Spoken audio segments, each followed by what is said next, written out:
Hello students, आज हम BSc second year का टॉपिक एथिल अल्कोहल या एथेनॉल मेथिल कार्बोनेट C2H5OH का निर्माण के बारे में पढ़ेंगे। तो आइए वीडियो स्टार्ट करते हैं। देखिए, एथिल अल्कोहल का निर्माण या मैन्युफैक्चरिंग। तो एथिल अल्कोहल एथेनॉल C2H5OH यह अल्कोहल श्रेणी का महत्वपूर्ण सदस्य है तथा केवल अल्कोहल के नाम से पुकारा जाता है। संयुक्त अवस्था में एस्टरों के रूप में यह सुगंधित तेलों में पाया जाता है। उद्योग में इसे शराब की स्पिरिट या अन्य अल्कोहल ग्रेन्स अल्कोहल के नाम से भी पुकारते हैं या पुकारा जाता है। इसको बनाने के लिए मोनोहाइड्रिक अल्कोहल को बनाने की किसी भी सामान्य विधि का उपयोग किया जा सकता है।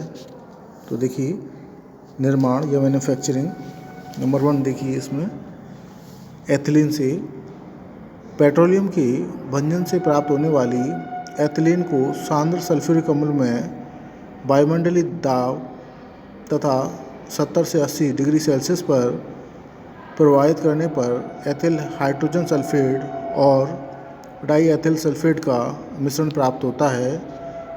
इसे जल के साथ उबालने एवं आश्रित करने पर एथिल अल्कोहल प्राप्त होता है। देखिए, ये तो था आपके डेफिनेशन के माध्यम से। अब इसकी रासायनिक समीकरण है वो देखते हैं।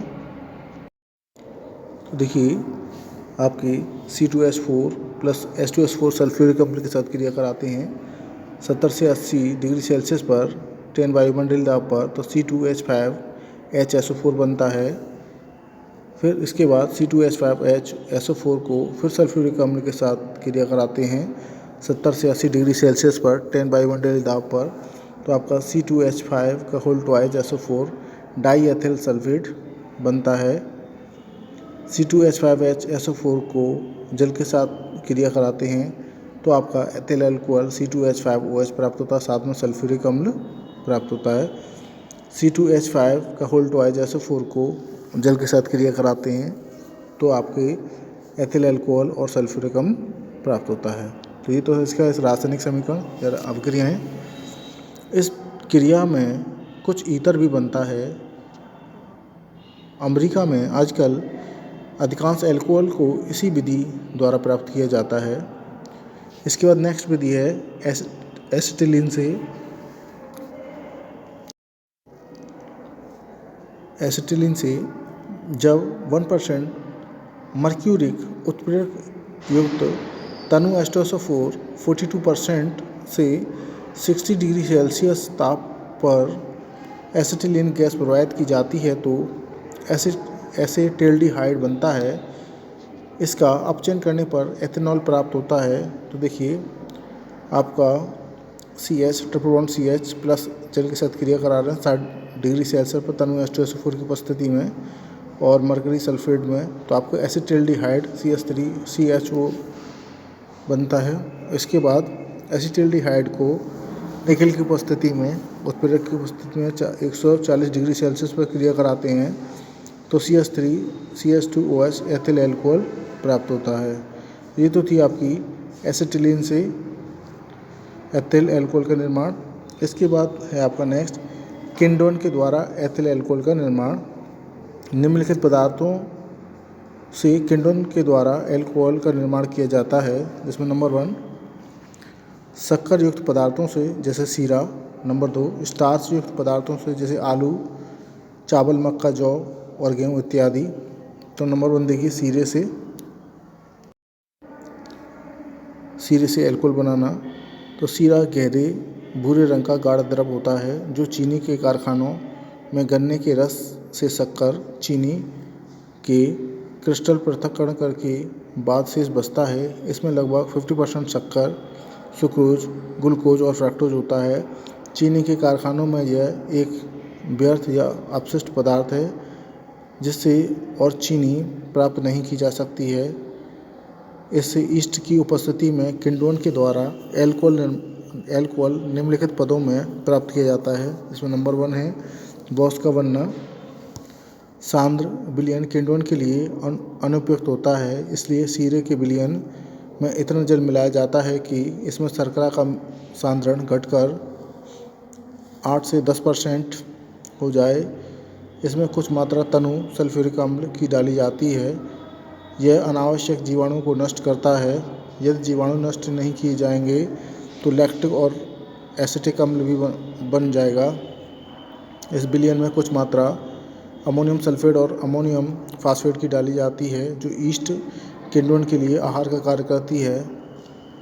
इस द्रव को एक किण्वन हौज में लेकर इसमें कुछ ईस्ट मिला देते हैं और द्रव का ताप 25 से 30 डिग्री सेल्सियस के आसपास रखते हैं।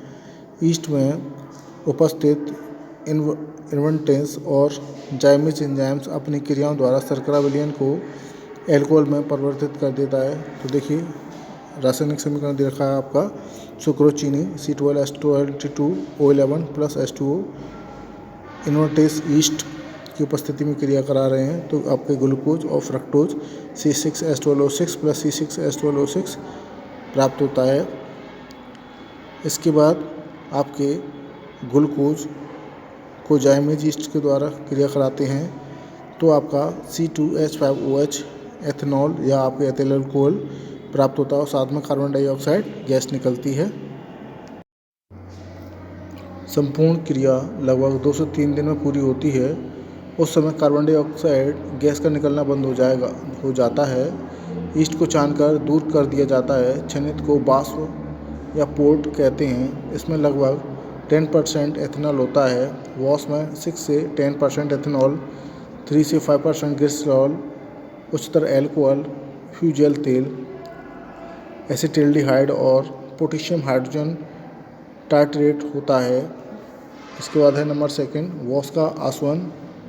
उपयुक्त वॉश का प्रवाजी आसवन किया जाता है।